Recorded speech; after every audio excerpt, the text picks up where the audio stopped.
Tusome kitabu cha Mathayo mtakatifu sura ya 14 mstari wa 28 na wa 29. Neno la Mungu linasema, Petro akamjibu akasema, Bwana, ikiwa ni wewe, niamuru nije kwako juu ya maji. Akasema, njoo.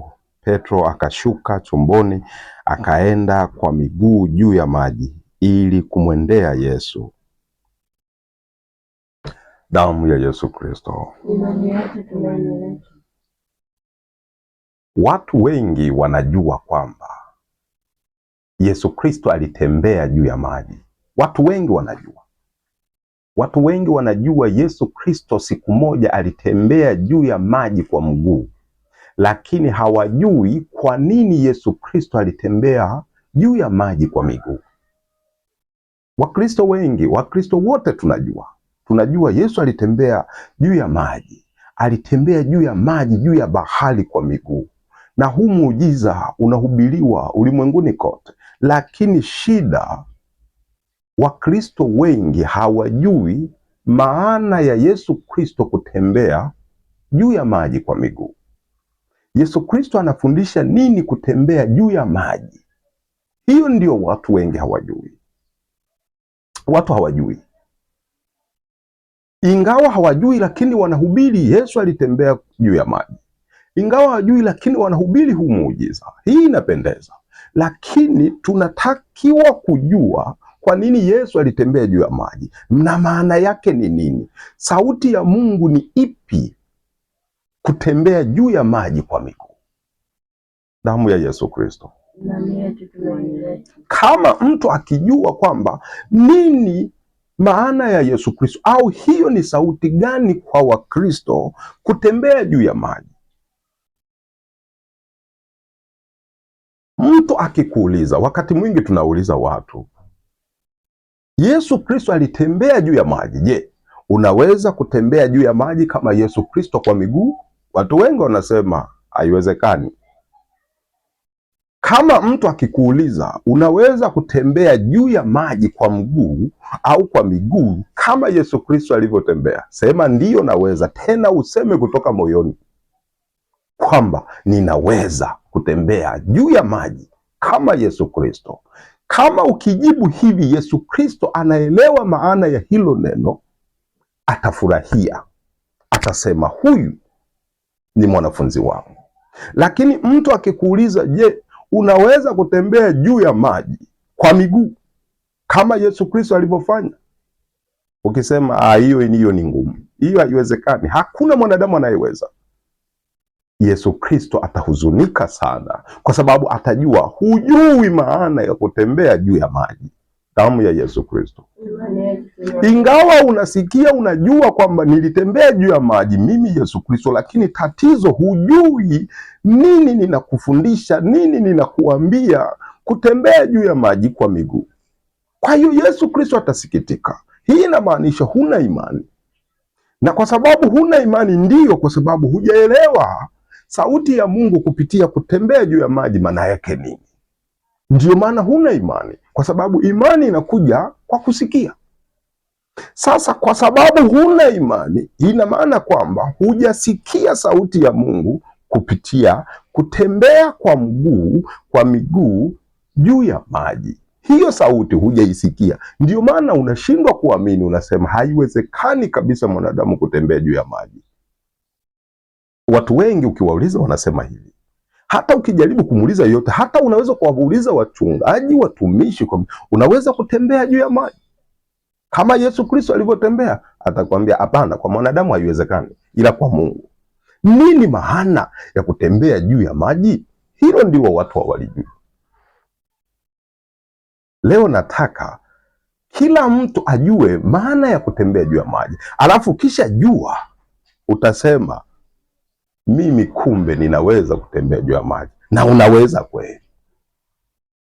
Yesu Kristo alipokuwa akifanya huduma, amekwisha kufanya huduma na mikutano ya watu wengi, akawaamuru wanafunzi wake, akasema tangulieni ng'ambo, pandeni chombo, tangulieni ng'ambo.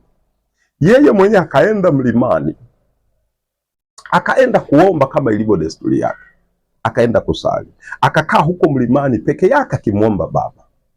Wanafunzi wakatoka, kwa kuwa ni jioni, wakapanda chombo kuelekea ng'ambo, kama Yesu Kristo alivyowaamuru. Damu ya Yesu Kristo. Neno hili ni siri kubwa sana. Wakiwa katikati ya bahari wanaenda, wakati wa usiku, saa 4 usiku, bahari ikachafuka. Bahari ikachafuka, haikuwa tena kama walivyoiona mwanzo imetulia. Bahari imechafuka, mawimbi ni makali, upepo ni mkali, tufani kubwa, giza kubwa, hawaoni mbele, mawimbi yanawapiga, upepo unawasukuma, hawawezi kusonga mbele. Yesu Kristo akiwa juu ya mlima anatazama, anawaona. Ingawa ni usiku, Yesu Kristo anaona. Yeye ni Mungu. Damu ya Yesu Kristo. Anaona jinsi wanafunzi wake wanavyoteseka, wanateseka, wanaenda, lakini mawimbi, bahari imechafuka, inataka kuwadhamisha. Wanafunzi wanaliitia jina la Yesu Kristo Bwana wetu. Tusaidie Bwana. Bwana umemwacha juu ya mlima, lakini Bwana anawaona, lakini hawaachi kuomba, kumwita Bwana wasaidie. Wakati ule Yesu Kristo alipomaliza kumwomba Mungu Baba yake, akashuka akawatelemkia baharini. Wakiwa katikati ya bahari na giza kubwa, upepo mkali, mawimbi makali, wakamuona anatembea juu ya maji kwa miguu. Anatembea juu ya maji kwa miguu, lakini wakati anatembea kwa miguu, bado mawimbi ni makali, mawimbi yanasukuma, upepo ni mkali, giza ni nene, lakini Yesu anatembea juu ya bahari. Katika hayo mawimbi anatembea, wanamwona anakwenda kwa miguu. Bahari imechafuka. Walipomuona wakasema, basi tumekufa, kwa sababu huyo tunayemuona ni kivuli, ni roho chafu, ni shetani, ni ibilisi, anataka kutuangamiza kabisa. Wasijue ni Yesu Kristo, kwa sababu wameona bahari inataka kuangamiza. Wamezungukwa na mauti, wamezungukwa na ugumu na dhiki kubwa na hofu ya mauti, giza tu, hawaoni mwanga. Wakasema basi tumekufa. Wakapiga yowe, Bwana tusaidie. Wanasikia sauti nasema, msiogope, ni mimi, jipeni moyo. Kumbe ni Bwana, ni wewe. Ndiyo, wanamwona Yesu Kristo anatembea juu ya bahari kwa miguu, lakini mawimbi yapo, bahari imechafuka, upepo upo, mauti imewazunguka, lakini Yesu anatembea kwenye hiyo hali, anawafuata, anasema msiogope. Yeye hazami. Petro akasema, kama ni wewe, kama ndio hivi, niruhusu na mimi Bwana nije huko uliko. Akamwambia njoo. Damu ya Yesu Kristo. Yesu akusema usije. Yesu akusema usije kwa sababu ya mawimbi, usije kwa sababu hii ni bahari utazama. Akamwambia njoo Petro. Petro akashuka kwenye boti, akaanza kutembea, 1 2 1 2, anaenda kwa Yesu Kristo. Mawimbi yapo, bahari imechafuka, upepo ni wa mbisho, upepo unavuma, tufani, giza mbele, lakini anaposikia sauti ya Yesu Kristo, njoo, Petro anatembea juu ya bahari kama Yesu Kristo. Hazami, mawimbi yanapita, yeye anatembea, anamfuata Yesu Kristo. Anatembea 1 2 2 3, anatembea na kwenda.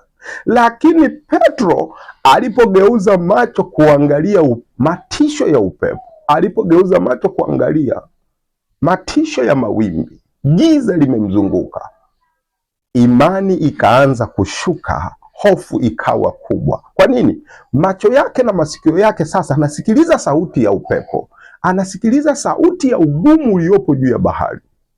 Hamsikilizi Yesu Kristo, hamtazami Yesu Kristo, anatazama sasa upepo wa mbisho, anatazama mawimbi, anatazama giza, anatazama, anawaza kwa habari ya mauti.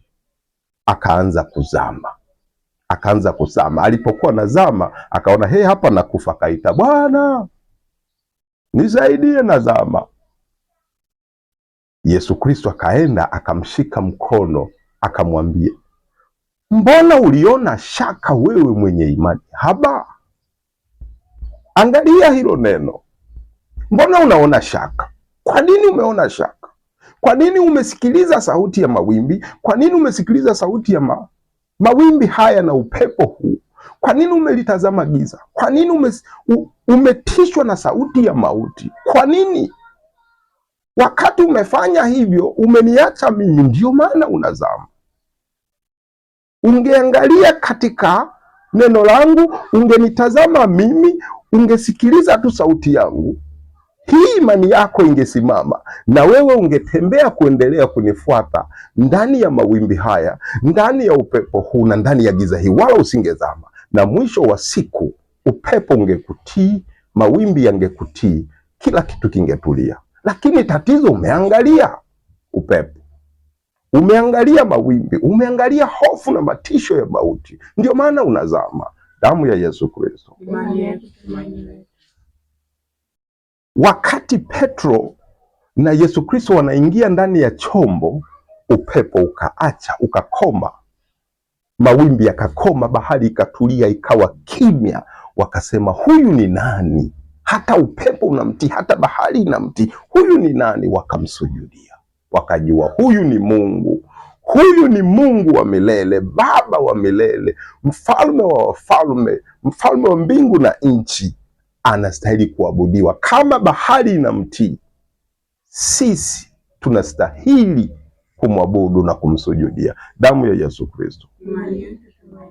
Siri ni nini? Bahari ndio ulimwengu huu tunaoishi. Yesu Kristo anatufundisha bahari ndio ulimwengu huu. Huu ulimwengu una dhiki nyingi, mawimbi na upepo na giza zililopo katika bahari linamaanisha magumu ya dunia, mateso ya dunia, matisho ya dunia, aibu za dunia, magonjwa, matisho, mauti inayotuzunguka kila siku. Hii inawakilishwa na mawimbi na upepo na giza. Kila siku tumezungukwa na hayo mambo. Katika dunia hii tumezungukwa na hali hizo zote. Aibu imetuzunguka, mateso, magumu, majaribu mbalimbali, magonjwa, kila aina ya vitu visivyofaa kwa mwanadamu vimetuzunguka kutaka kutuangamiza, tutoke kwa Yesu Kristo, tuingie katika mauti. Hayo ndiyo mawimbi. Damu ya Yesu Kristo. Lakini Yesu Kristo anataka kutufundisha sisi, kwa kuwa anajua kuna wakati yeye hata kuwepo. Sisi tutaishi vipi katika bahari hii yenye mawimbi na tufani na giza? Tutaishi vipi? Anataka kutuonyesha mnatakiwa kuishi hivi. Na kule kuwa mlimani, Yesu Kristo akiwa ameenda mlimani, hii inamaanisha katika ufalme wake.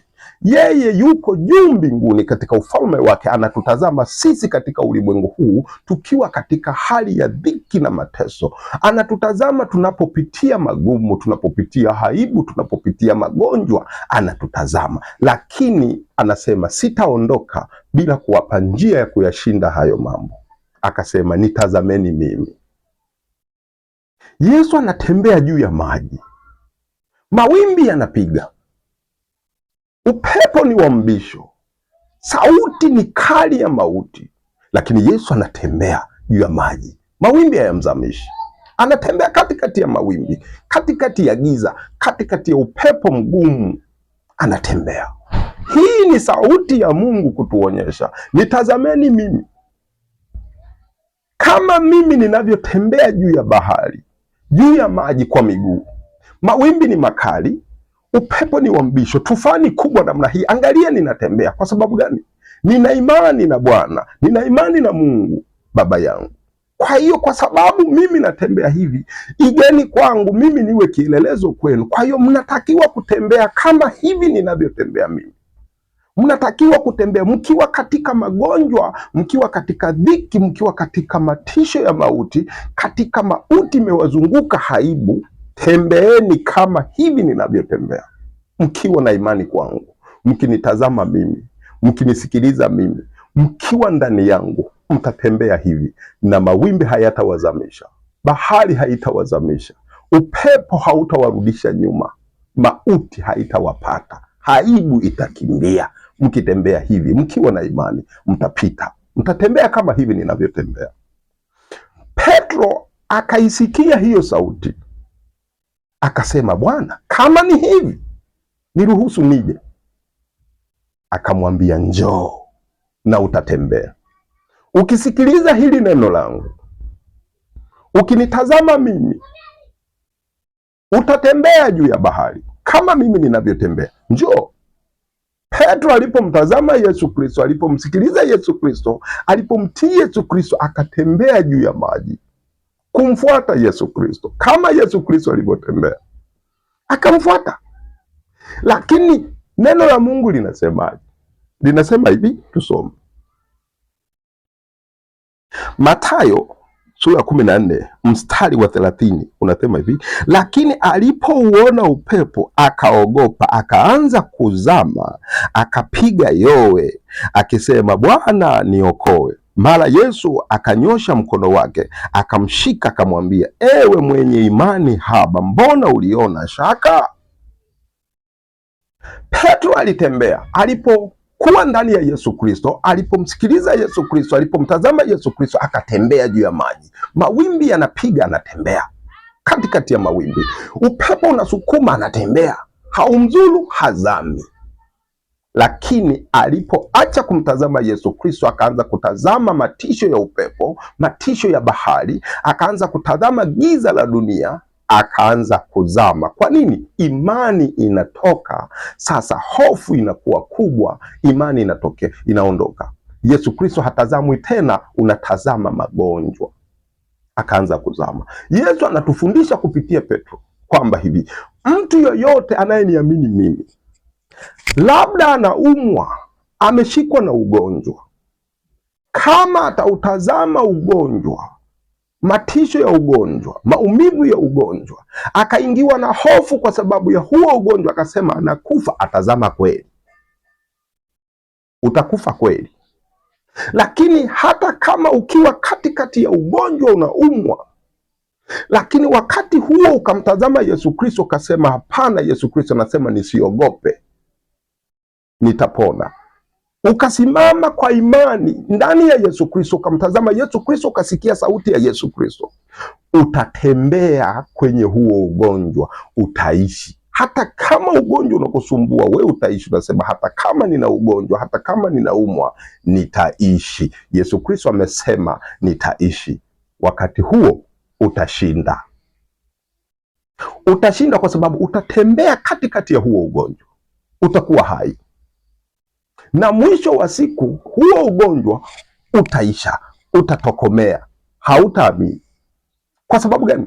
Huko ndiko kutembea juu ya maji kwa miguu, kwamba utatembea juu ya ugonjwa wako ukimwamini Yesu Kristo, ukimsikiliza Yesu Kristo, utatembea kama Petro juu ya maji. Damu ya Yesu Kristo. Watu wengi hili ndo hawalijui. Nini maana ya kutembea juu ya maji? Kweli ukipata ugonjwa, ukiumwa, ukauogopa ugonjwa, ukatazama matisho ya ugonjwa, ukasikiliza sauti ya ugonjwa, utazama kweli, unakufa, utapotea. Lakini Yesu Kristo anasema usiwe hivyo, mtu mwenye hofu kuogopa ugonjwa. Kuwa na imani kwangu, nitazame mimi, nisikilize mimi, utatembea katikati ya huo ugonjwa, na mwisho wewe ndio utakuwa mshindi, kwa sababu Yesu Kristo ndiye atakayetuokoa. Damu ya Yesu Kristo. Injili imefichwa, ni safi sana Injili. Mungu anatufariji, anatupa njia ya kushinda majaribu.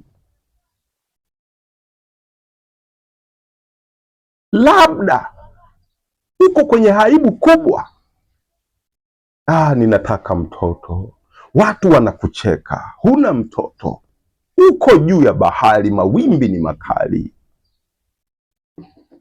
Kama ukitazama hiyo aibu, kama ukiwa na hofu na hiyo aibu, ukakata tamaa, ukasema mimi basi siwezi tena kupata mtoto, utapata kweli, utaendelea kuzama siku zote, utaendelea kudidimia, na Yesu Kristo umemweka pembeni. Hata kama utaitwa Mkristo, lakini utakuwa Mkristo jina, kwa sababu huna imani na Kristo. Hata kama una tatizo, watu wanakudhihaki.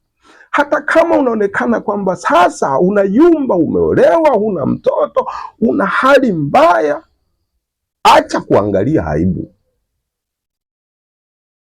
Aibu sio neno la Yesu Kristo.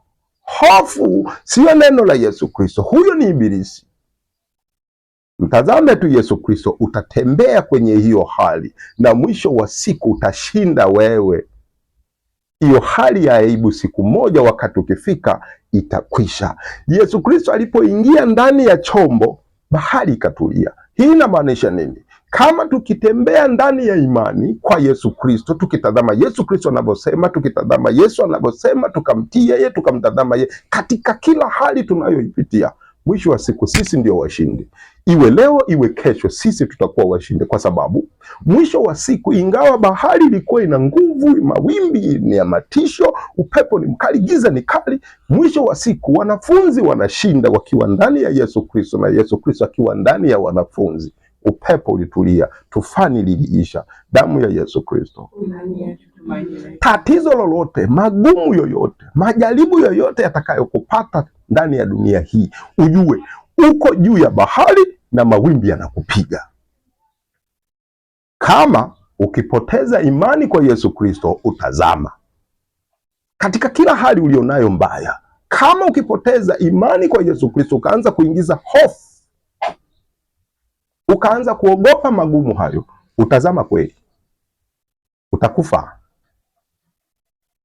Unatakiwa udumu katika imani. Mwisho wa siku utashinda wewe, hata kama mauti imekuzunguka.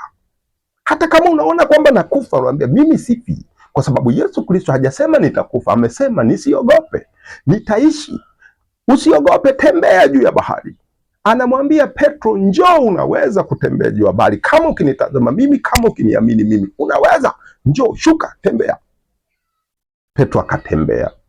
Kama uko kwenye ugumu yoyote yale, magumu ya namna yoyote ile, kaa upande wa Yesu Kristo, sikiliza neno la Yesu Kristo siku zote. Mtazame Yesu Kristo. Hata kama watu wanakuona unazama, hata kama unaona hali inazidi kuwa mbaya, baki upande wa neno la Yesu Kristo. Mwisho utakuwa wewe mshindi. Jifunzeni kwa Lazaro. Angalia Lazaro. Lazaro anaumwa. Martha na Mariamu wanamuomba Yesu Kristo. Lazaro anamuomba Yesu, kwa Bwana, ninaumwa. Mtu mpendaye, mwanafunzi wako anayekuamini, anaumwa. Yesu anasema ugonjwa huu si wa mauti. Ugonjwa huu si wa mauti.